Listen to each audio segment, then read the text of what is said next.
ইহুদিদের এই অবস্থা থেকে মুসলিমদের শিক্ষা নেওয়ার বিষয় আছে ভাই। আমাদের কর্মকাণ্ড কিন্তু এখনও কত পার্সেন্ট ইহুদিদের মতো, এটা দেখার দরকার আছে। আমরা কি সুদ খাই না? আমরা কি ঘুষ খাই না? আমরা কি আল্লাহ শরীয়ত মেনে চলি না? তাহলে আপনি বুঝতে পারছেন যে আল্লাহ তাআলা আমাদের এক জায়গায় কেমনে করবেন।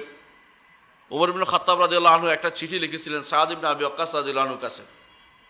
ওমর ইবনে খাত্তাব রাদিয়াল্লাহু আনহু সাদ ইবনে আবি ওয়াক্কাস রাদিয়াল্লাহু আনহুর কাছে চিঠি লিখেছেন ফাতহুল কাদেসিয়ার আগে।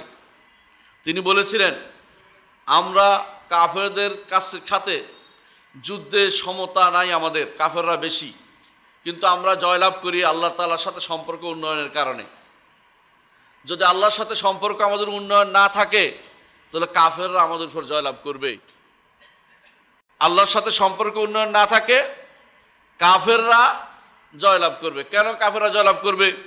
কারণ আল্লাহর সাথে সম্পর্ক উন্নয়নের জায়গাটাতে সমান হয়ে যায়, খারাপ হয়ে যায়, ওদের সংখ্যাধিক্যের কারণে ওরা জয়লাভ করে ফেলবে।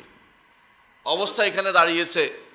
একটু আগে এখানে আলোচনা বলা হয়েছে যে আপনারা শুনেছেন, আমরা আমাদের দ্বীনের দিকে যদি ফিরে না আসি, ঈমানের দিকে যদি ফিরে না আসি, সত্যিকার ঈমানে যদি না আসতে পারি, আমরা আমাদের সব কিছুর উপরে আল্লাহ তাআলার বিধানকে, আল্লাহ তাআলার উপরে ঈমানকে স্থান দিতে না পারি, আল্লাহ তাআলার বিধানকে সব কিছুর উপরে স্থান দিতে না পারি, ঈমানকে সব কিছুর উপরে স্থান দিতে না পারি, তাহলে আমাদের বর্তমানে অবস্থা থেকে মুক্তির আশা করা যায় না। এই যতই আপনি চেষ্টা করেন না কেন, মুক্ত হবে না। মুক্ত হতে হলে আবার সেই ঈমানই বলে বলিয়ান হতে হবে, ঈমানে বলে বলিয়ান হতে হবে।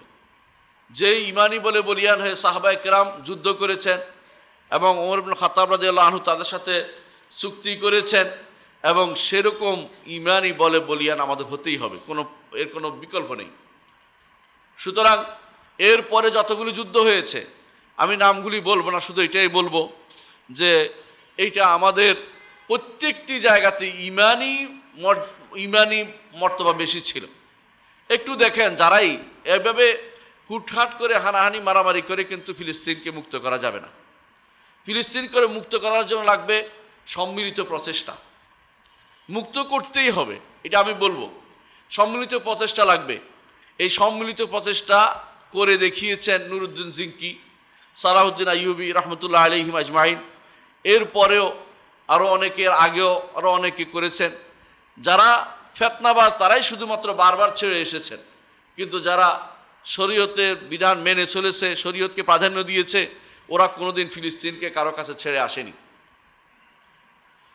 এই দুটি বিশ্বযুদ্ধ আমাদের জন্য বিরাট বিপদ ডেকে নিয়ে এসেছে।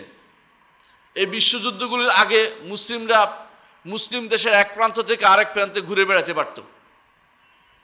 এই প্রান্তে যদি শুরু করত পশ্চিমে, পূর্বে গিয়ে শেষ করতে পারত। আপনাদের মতো এখন আর ভিসা পাসপোর্টের দরকার থাকতো না। প্রত্যেকটি ছেলে মদিনায় পড়তে পারত, আবার ঘুরে ঘুরে কোথায় বিশ্বের কোন জায়গায় আলেম আছে সেখানে তার কাছে পড়তে পারত। এই বিশ্বযুদ্ধগুলি করে আমাদেরকে বিপদের মধ্যে ফেলে দিয়েছে। তারা আমাদেরকে ভিসার বেড়াজালে ফেলেছে, পাসপোর্টের বেড়াজালে ফেলেছে, কোনো সন্দেহ নাই সেটা। তারা তাদের দেশ থেকে এখন সীমানা উঠিয়ে দিচ্ছে। আপনি জানেন, ইউরোপের একটা দেশে কেউ ভিসা পাইলে 10টা দেশ বা 15টা দেশ ঘুরে আসতে পারে, কেউ বলছে 25টা দেশ ঘুরে আসতে পারে, কোনো সমস্যা হয় না। এমনকি তারা একটা মুদ্রা সারা বিশ্বে চালাতে চিন্তা ভাবনা করতেছে তাদের। আর আমাদেরকে এমনভাবে বেড়াজালে বন্দি করে দিয়েছে, আমরা একে অপরের সাথে সাক্ষাৎ করতেও যেতে পারি না। এর মাধ্যমে আমাদের বর্তমানে যতদিন পর্যন্ত অবস্থা থাকবে, এই যুদ্ধে আপনি কিছুই করতে পারবেন না। কেন? আপনি যেতে পারবেন না তো।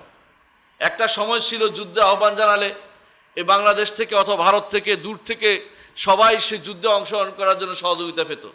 এখন কেউ কারো নয়, সবাই তার নিজেকে নিয়ে ব্যস্ত।